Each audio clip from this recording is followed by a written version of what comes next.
everyone! Good evening! Andito ako ngayon sa bukid. Nagpapahinga at nagmumuni-muni.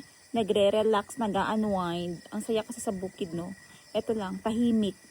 Ito lang yung naririnig mo. Pero before ako pumunta dito, guys, dahil hindi ako pinayagan na dalhin yung aking pamangkin, kaya kinidnap. Kinidnap ko si Mayumi. Knockdown siya.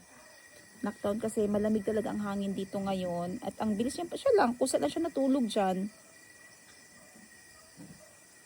Sarap kasi dito yung hangin, ang lamig.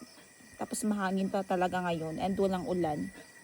Kaya napahimbing ng tulog. Tulog agad siya at balot na balot. Mami Princess! Kidnap ko muna si baby.